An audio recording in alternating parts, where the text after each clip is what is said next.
Today, I'm using my actual phone because iPhones suck at talking to PCs. Well, hello there, you cabbage-crushing corn dogs. Well, it's been about 2 months. I think it's about time we talk about this thing that everybody's been calling a steal. Get it? Because it's made of steel. Get it? It's steel. It's a steel balisong. So yeah, I know it's been a few months now that it's been since it's actually been released officially, but you know, I didn't really want to make a video so soon right after it was released, you know, because it's a new concept. It's really new. Not a lot of people are sure how to feel about this thing. It's the first full steel balisong made for flipping because the lucha doesn't quite count. But you know, I think it's about time. I'm pretty sure 2 months is long enough for me to gather my thoughts and stuff.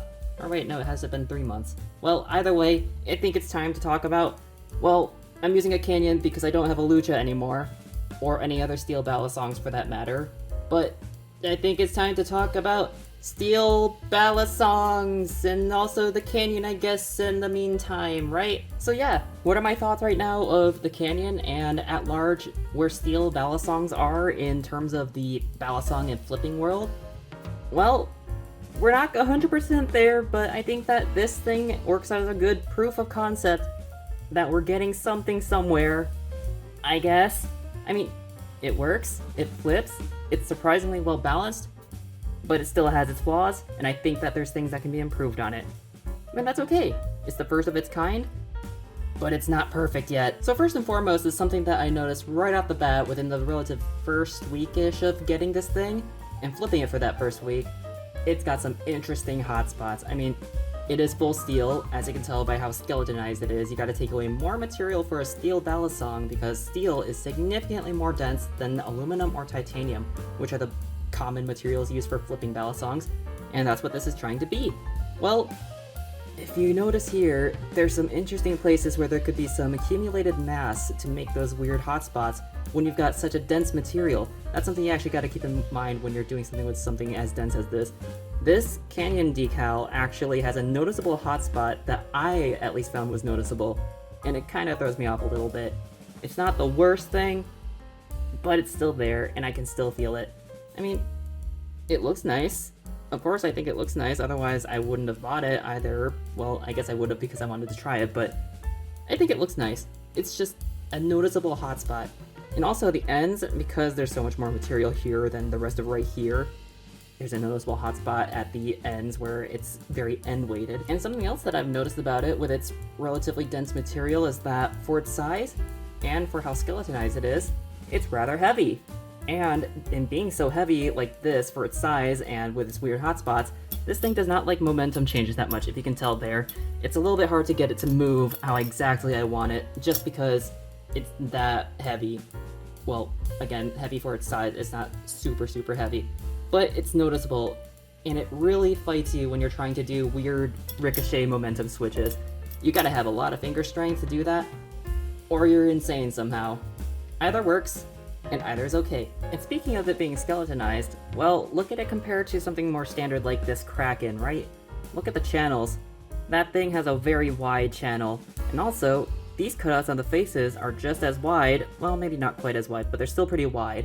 And something with that is that my fingers, it might be a smaller hand type of person issue, but my fingers tend to get stuck inside of these when I'm doing things. Typically, when you're doing some tricks, you're going to put your fingers on the faces, right? Well, sometimes my fingers, and because I have guitar nails, that doesn't help either, they get stuck in here while doing things, and it catches. And that ruins the momentum of the flow that I'm trying to give it. That's a thing. That's also a thing that you gotta consider. And for this one, I'm not as bothered about this balisong as I am for other balisongs with it, but if you notice the tang here, it looks like it's Zen pins because of the nipple, right? Well, if you turn it to the side here, it's pinless. It's this tang hitting the handles directly. And I mean, for a hardened steel blade on hardened handles, that's okay, I guess. I mean, it works like Zen pins. If you notice, it's stylized to be like Zen pins. The nipple-like tang, this bit of material right here. But also at the same time, if you're going to stylize it like Zen pins, well, maybe if you notice here, there's a little bit of material here extra. If you want to reduce that weight, but still make it something like that, add a bit more right here, look right here, this is actually really thin. It's been compressing a bit. So if you're going to make it like Zen pins, make this part thicker like it too. It's been losing a little bit of handle gap. Some people have actually closed up pretty significantly. Mine has not. It's been kind of closer to millimeters rather than the full closure like some other pinless designs. But it's still something to consider for future iterations. Not as bad as titanium and steel hitting each other, but it's still something. And I'd rather have a replaceable part like Zen pins than directly damaging the knife itself. But it is hardened steel, so it's not that bad. And this one's kind of a nothing burger kind of a point, but it's still something to bring up, is that if you notice from the listing for it, it only comes in this stonewash black and also that matte bead blasted silver. Well, that's because steel does not anodize like titanium or aluminum. There's not a lot of colors that you can work with. I mean, technically aluminum only anodizes clear, but you can dye it. But steel, it's a little bit weirder. You have to heat anodize it, and that can potentially ruin the temper if you aren't careful enough. So you have to have a very controlled environment, like a kiln, so that you have it at the right temperature for the right time, and don't overdo it to the point where it gets soft. Then you can actually get this interesting range of cyan to kind of a purplish color. You can also get it in black when you heat it up high enough, but that's a moot point because it kind of ruins the steel at that point. Or if you do it at lower temperatures, you can get kind of this amber hay kind of color, straw, I guess, but you know, very limited range of colors. But it is there. Also, while we're on the positives of it being fully steel and also heat treated, I just gotta say, the fact that this thing is made fully of hardened steel is great. Hardened steel, when done right, where it's not warped or has stress fractures, is incredibly durable. So we know that most of our balisongs that we use in the current day, they have softer materials for their handles typically, which is aluminum. A lot of knives currently are aluminum because that became popular after Squid made the Squid Trainer. And we all know that aluminum is a soft metal where it scratches easy, it dents easy if you drop it, it's a soft metal. But also there's a lot of balisongs that have titanium, which is more durable, and those ones are usually higher end as well because titanium is expensive to machine, but it's still softer than hardened steel. Hardened steel is actually exponentially harder than titanium is even because on a Mohs hardness scale, titanium is at roughly a 6, which is kind of like a topaz, I think is where that lies, and hardened steel actually can range from a 7 to an 8, and the Mohs scale goes on an exponential level, so this is significantly tougher than even titanium. So if we can figure out how to make this really, really good, that would be fantastic for a beater. And of course, credit due where credit's due, even if I don't think that it's quite on par with the materials that we're used to with aluminum and titanium, it's still pretty decent, especially for steel. I mean, it's the first of its kind that's both well balanced and on a system that we know. It's bushings, and it's decently balanced enough that I can at least flip it and do some things with it that are, you know, like normal flipping stuff. And it's really just a really good, again, proof of concept that we can get steel balisongs potentially to be really good. But it's still not quite there. It's just a really good proof of concept.